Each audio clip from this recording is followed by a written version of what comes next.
Hi everyone, how are you all doing? I hope you are all fine. Welcome to my third unpopular K-pop opinions video. If you haven't seen the other unpopular K-pop opinions video, you should check them out. I will leave them up right here. If you like this video, give it a thumbs up, and let's move forward.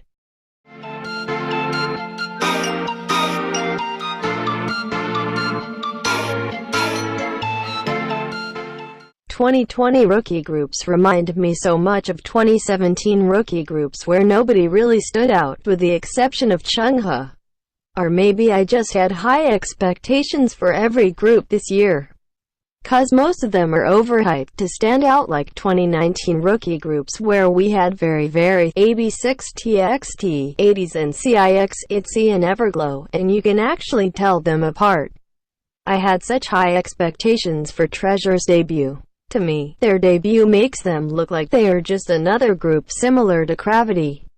If you told me, Boy is a Gravity song, I wouldn't even question it cause it sounds like something Gravity would do too, or just any other boy group in general. There's nothing special about it, however, I do get why their fans loved it.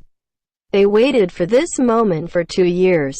Then there's MCND, who is also a very basic group to me. I don't understand the hype, but I wouldn't call them overrated either.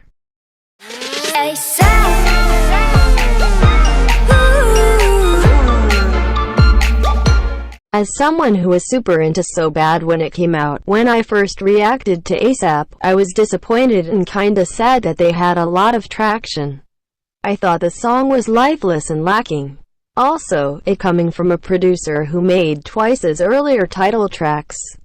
Still, I thought it wasn't bad, just bearable, so I kept it in my playlist. The more I listened to it, I found myself singing it and listening to it more often.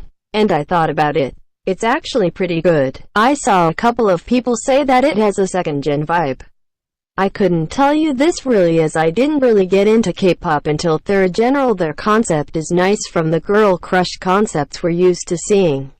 It's cute-ish and fresh, to be honest. As a song, it's unique. The lack of a proper chorus sets it apart. It doesn't top So Bad, but I liked their direction and thought this was a good comeback despite the criticism around it. I'm on the next level. 저 너머의 문을 열어 next. In Next Level, I'd like to preface that Karina and Giselle in their first verse definitely were talk rapping.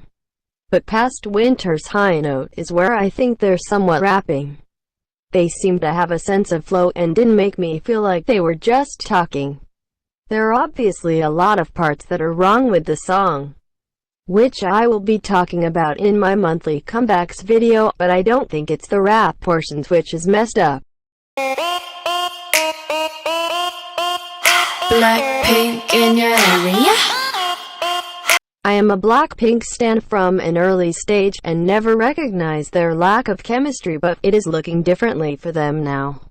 A big thing, I think, is that they don't live together for one. And the only time they're together is when it's comeback season, which is once a year. There's nothing wrong with having just a work relationship, but it kinda shows on stage, and this is where people are getting the idea that they are 4 solo artists on stage. I don't really see them doing anything together or interacting a whole lot after their disbandment. I'm not denying they love and care for each other, but they had a tighter bond from 2016 to 2018 and it showed. Like a fever, fever, fever, fever.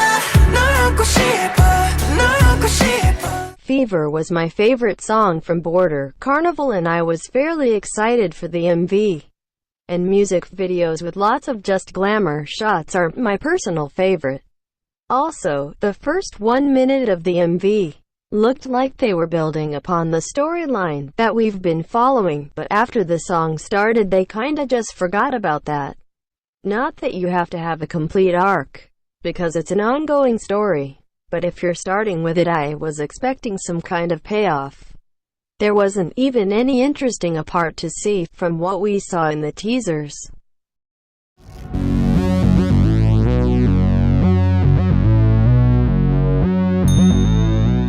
I expected a lot from Jiho's performance project.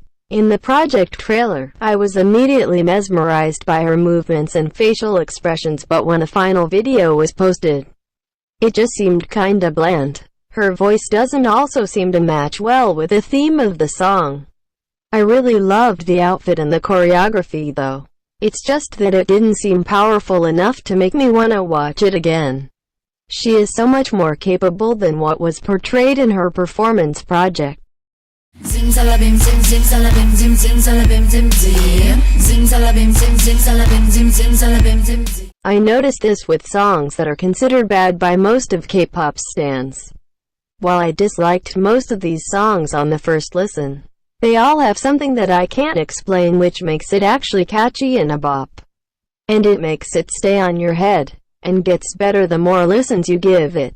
Some songs which come to my mind are Red Velvet, Zimzalabim, and Really Bad Boy, most of NCT 127's title tracks, NCT Dream's Hot Sauce, NCT 2020's Resonance, and IZ*ONE's Secret Story of the Swan. Okay, guys, that is the end of this video. Comment down below your views and feel free to share any other opinions if you have. And don't forget to subscribe. Okay, I will see you later. Bye.